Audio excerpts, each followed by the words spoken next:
Hey guys, Jeff from Home RenoVision here today. Today I got a mock-up here of a subfloor system for a traditional home with 2x10 framing. And what we're going to do is we're going to show you guys how to open up the subfloor so that you can level your subfloor or do plumbing or change mechanical or find hidden electrical junction boxes in the ceiling from the floor down beneath. And we're going to show you how to do that and then how to restore it, how to put it all back together again. Because it's one of the most important aspects of your house is your subfloor. And if you have dimensional lumber floor joists, you're going to need to be able to open this up at some point to fix the bows and the humps and have access to run your plumbing in your bathrooms. And I want to make sure that you know how to open it and close it properly so that you don't have weak spots in your floor that'll wreck your finished flooring down the road. All right, so here we go. Let me just show you this. We did a mock-up. We intentionally made this unlevel, okay? So traditionally there's two kinds of subfloor out there. If your house is older, your subfloor isn't going to have lines on it, okay? But if it's newer, it will. And these lines are designed to be 16 inch on center, and these extra lines are for 8 inches, okay? Because some houses have every 16 inches, all right, and some are every 24. So the sheet of subfloor is kind of like a tape measure.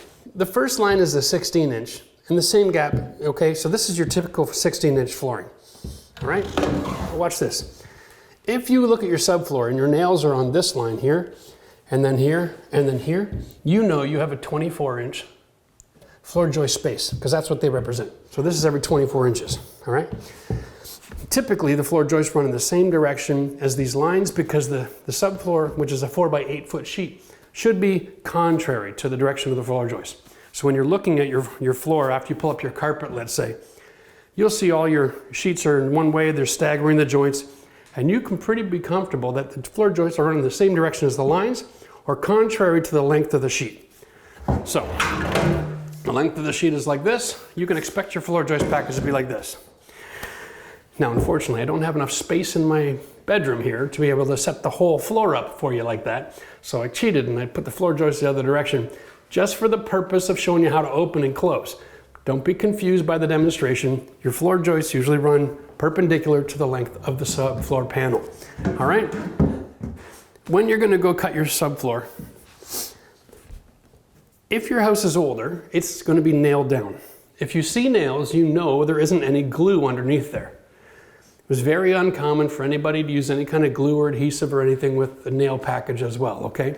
So 9 times out of 10, you're not going to run into any issue. You just cut it and lift it and walk away. And that means if you cut it properly, you can reinstall the same sheet of plywood or OSB. If you cut it properly, you can reinstall the same piece of OSB back in the original position. We're going to show you how to do that. If it has been glued down and it's a more modern construction, the chances that that OSB are going to get removed and still be structurally sound are 0. So, what you would do in that case is the following. Okay, if you're going to be cutting your subfloor out, just to get access to run plumbing or to open up a specific spot that you know is a problem, you can buy a piece of plywood in the same thickness as the floor. It's either 1/2 inch or 5/8, depending on the age of the home. Okay, and what you do is you buy this panel. You don't have to buy a whole 4x8 foot sheet. You can buy just enough to get you your access. And you lay it down, okay? And then you can just trace it out. And then cut that line, okay? So then you can pull out the old, because when you're done, you're gonna need to also chisel off the glue, right? And the remnants of the other OSB. Then when you're finished, you have the right size piece to go back and top. You don't want to try to measure out a 2x4 foot piece. Just buy it first and set it down and trace it. It'll save you a ton of time. Another simple option if you're opening it up is to actually cut out the whole 4 foot width, okay? And then just cut down the sides, all right? That's easy as well because then when you go to reinstate the plywood, it's really not that tricky. It's just tongue and groove. And what you would do is you would just cut the bottom part of the groove off so you can stick in the tongue and set it in place and screw it down. Hopefully that made sense. All right, now, when it comes time to actually do the cutting, you're gonna wanna take your saw. Always take the battery out of your tools before you mess around with them, okay? And you're going to want to set the depth of your saw to that of the material plus a hair. Now I have 5/8 subfloor, so I'm going to set my depth to just under 3/4. And the reason I'm doing that is because when you're dealing with the humps, and this is flat, you're going to have high and low spots that the saw is going to miss. So it's better to cut just a little bit more so you always get right through, okay? And then you only have to do it once. Now, the easiest way to cut, of course, is to use your wall as a guide, and you can cut right up against the fence. So you can set this here, put the fence against the 2x4, and you can just run it along the edge. And when you're working with OSB, wear some safety protection, okay? This chipboard flies all over the place, and I'll demonstrate how to open this up now.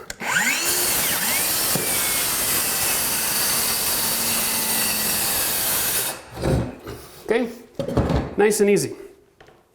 Now, I'm gonna open up another big piece of the floor here because we're gonna get it nice and exposed so we can talk about other issues that are going on. I'll check this out.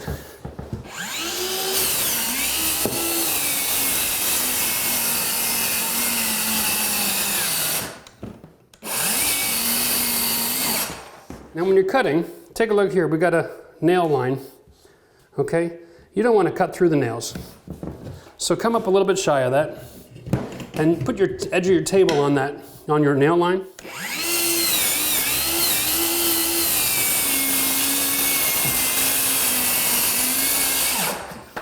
Right? Piece of cake so far. Because this is just a mock-up and a demonstration, I have a little bit of flexibility. I'm going to move my wall over here now and show you the difference on the two kinds of joist cavities.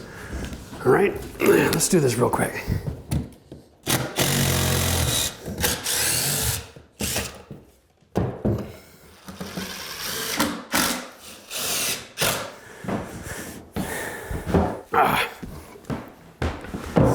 Now, we've all seen the cartoons, you know, when they cut the hole in the floor and then the floor falls out.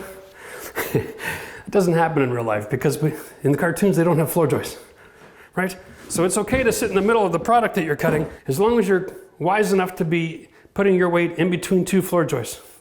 If it's just on one side, you might cause it all flip and fall through the ceiling. I guess that's always a possibility, eh? Here we go again. We'll just line up the table up against the wall.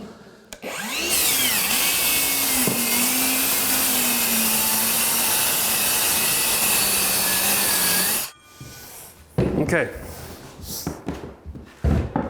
Now you'll see back here, because I was close here and then I turned this way, the saw cut didn't get all the way through. Okay, so you're probably gonna need a second tool, like a reciprocator or a chisel, be able to make that cut, all right? Let me go demonstrate that. Hello, me likey. All right. Now, remember, the danger with this tool, we don't know what's underneath the floor.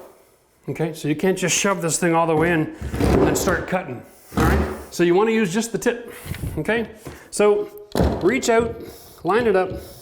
It's going to make a bit of a mess, and that's okay.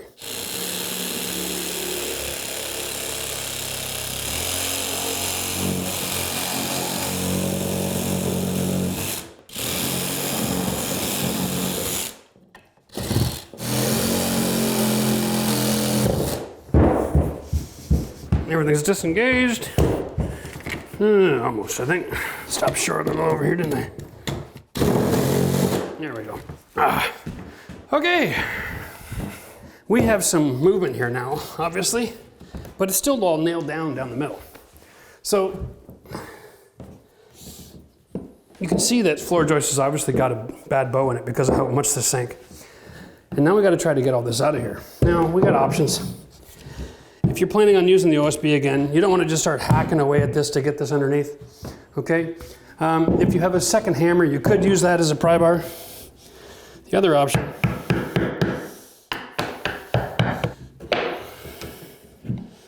get a little lever going there, okay? Pull your nail, all right? And then when you're rocking it up, put your thumb over the head because you don't want to have it coming flying up into your eyeball, okay? Because you're working right over top where you are. Again, just a little lever. Remember these nails, they're designed to work with gravity, okay? There's really not much going on, which is why these floors squeak so easy. Okay? There we go. That demonstration's over. And you can shove your screwdriver in there. Get off the plywood, obviously, now. Okay.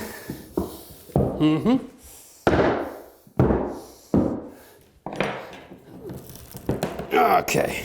Amazing what a drill bit can do, eh? Get your hammer under there as a lever.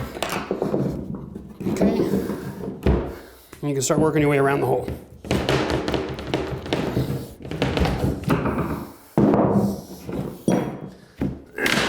Usually they don't fight too much.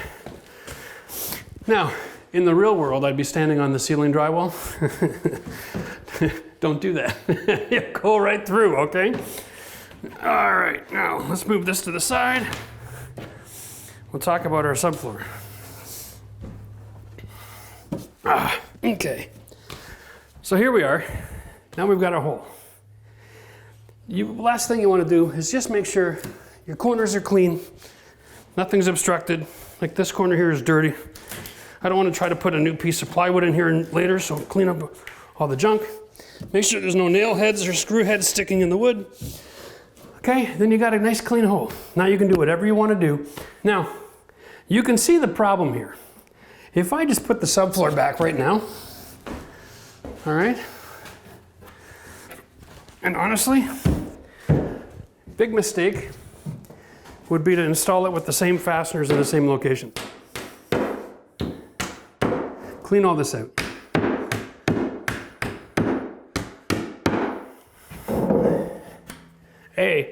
We're not going to install the subfloor back with nails. We're going to use screws the second time. So these are just in the way, okay? So now you got a clean piece of subfloor. If I lay it back in the same position, and I know it fits, because it came out of that hole. Look, I have no structural integrity anymore. Okay, you see that deflection? We have to now brace all this up, all right, so that we can reinstate. And this is the biggest question. People are always asking me, how do I create strength there now? Because that's not what you're looking for. Okay.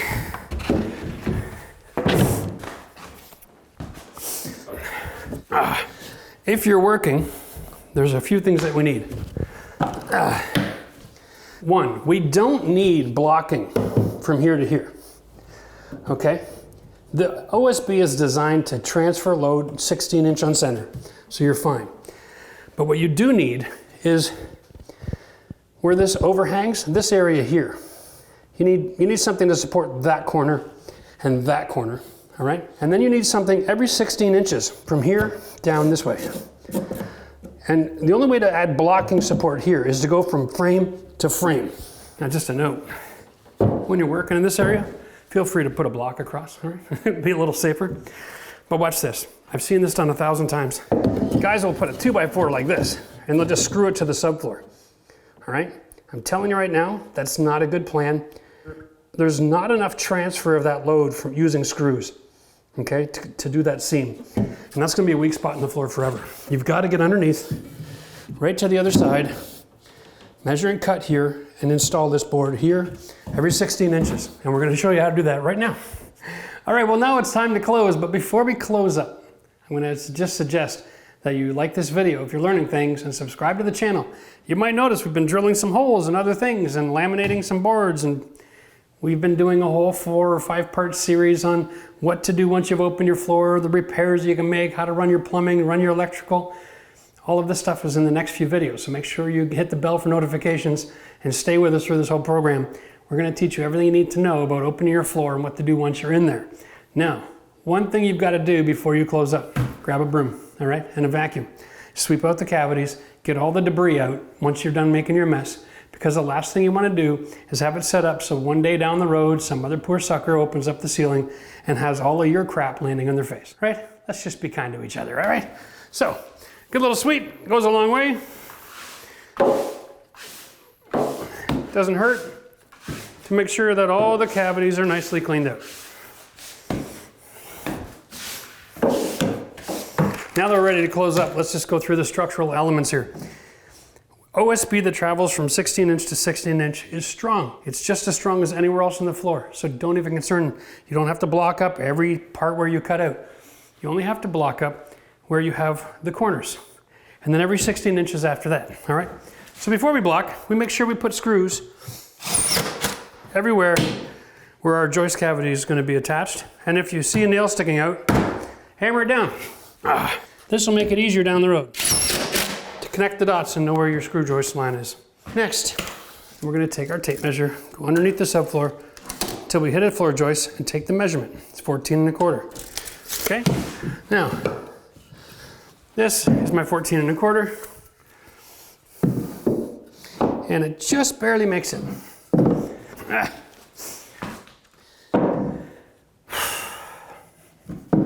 Now the secret to installing blocking for subfloor is this. It doesn't have to be able to carry 1,000 pounds, just about 100, all right? Now, each screw that we're working with carries 80-pound shear strength. It's 160 on each end, so it's more than sufficient. But just to make sure we get extra bond, we're going to fill up both ends with the PL Premium and set it in place. So you want to prep your block before you install it. Now, here's how we're going to do that. When I set this in, I can't put it in place. Here's the edge that's causing me issue. Set it on top of the joist.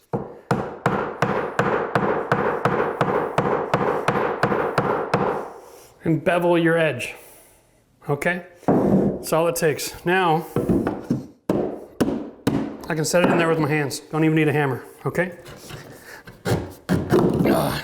So now we know it fits, and we know I'm going in this as the top. I need to start my screws. This is going to be important. Okay, because what we're going to end up doing is reaching underneath that with our screwdriver, grabbing that screw and driving it home once we've got it set in place. So you want to have them all set up first. It's really hard to do that from scratch once you're underneath.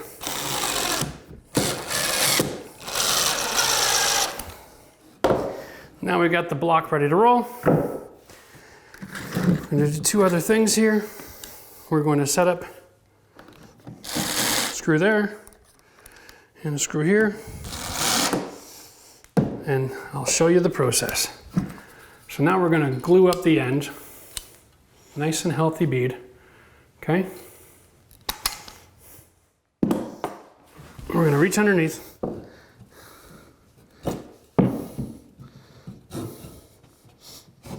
go half and half, lift it up nice and tight. Now it's nice and tight, we'll set the first two screws on top. And that will pull it tight to the subfloor and make sure that it's in the right position to transfer the load. And then we'll reach underneath and we'll screw the rest.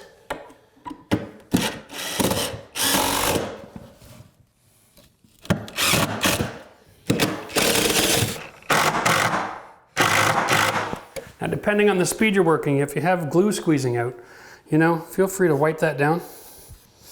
Okay? Don't want that in the way. We're gonna do that 1, 2, right? Every 16, 3, and then 4. And we do 4 of these blocks. Then we can pretty much be comfortable that we're not gonna have any soft spots in the floor. All right, so now we are ready to go. I'm gonna just walk through this real quickly. I've got my blocks, and you can see they're on the flat. One of the reasons for that is, in a lot of cases when you're closing up a floor again, you're gonna have electrical and plumbing that is more than 1.5 inches away from the surface, and you'll need to put your blocks on the flat in order to clear them, okay? I'm doing to demonstrate that this is an acceptable practice, all right? The strength that's in this block on the flat like this is greater than the strength of OSB traversing the same distance, okay? So yes, it would be stronger if it was rolled the other way, but if you put them every 16 inches, you're actually increasing the strength of the floor versus just regular OSB. So there's no need to go the extra mile if you don't need to. Now when you're putting all this back, you've got glue everywhere, that's great. You've already opened up a construction adhesive tube. Might I suggest that you run a bead down the floor joist, and then even on these areas here. This is just a little overkill, But sometimes, especially with structure, a little overkill. Isn't really overkill, it's normal, all right? That way you're laying the plywood into an adhesive and you're guaranteed a great bond. And if you're doing a larger space and you want to take a look at an option, you can always take out your foam gun. These foam guns also come with a polyurethane foam construction adhesive. This is a different product in the same sort of can, okay? So we're going to show you the difference right here.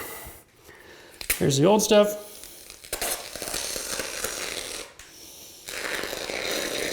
And the new stuff is a little darker yellow.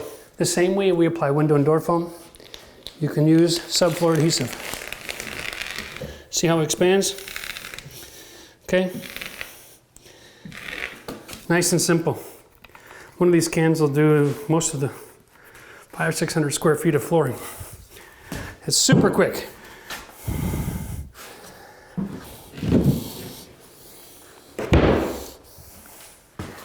Ta-da. I would suggest, as a good practice, if you're going to be bracing up your floor, put all your bracing in and then wait till the next day before you put the subfloor on and walk on it again. Give that adhesive time to set up. That really is the strongest part of the whole mess. And everywhere you see a screw on the outside perimeter, you know there's a floor joist there. You also know in every corner you've put blocking. All right? And this is really, really easy to set up. Now remember, we also used a surface screw to set the block and pull it tight so you can stitch the corner. There's always going to be a screw right across from the other one. All right? So even though there's no floor joist here, there's something to screw into and pull it tight. This is the beautiful part about this system. By using surface screws to set the block, you automatically identify where the wood location is. And then you just run it along. Preferably every 8 inches on center. That's 16, that's 8. That's 16, that's 8. You can change your plumbing. You can change your electrical. You can fix your squeaks. You can set yourself up with a subfloor now that has the capacity for large format tile with Ditra because you've screwed it and glued it. All right? You never have to worry again about whether or not your flooring installation is going to hold. And that is half the job on a job. Honestly, half the work on any project is preparation. So opening your floors, opening your walls, doing all the rough ends, getting it all closed up, ready for finishing is half the job. Now you know how to do the first half of a job. We've got all kinds of other videos that'll show you how to do the second half of the job. Now remember, if you guys know how to prep your work, open your floors, move your mechanical and electrical, get them closed up again, make it stronger than it ever was before. If you can take an old home with dimensional lumber and create a surface that's just as good as anything that's brand new and engineered flooring, then you can put any kind of flooring you want in your house. And if you're going to be looking to do flooring, because after you fix this, guess what? You got to install flooring. I got a playlist I put together. I'll put the link up here. You put it in the video description as well. You can go and check out our flooring videos, vinyl, laminate, hardwood. If you want to install it, you can do it yourself and save yourself a ton of money. Cheers till next time.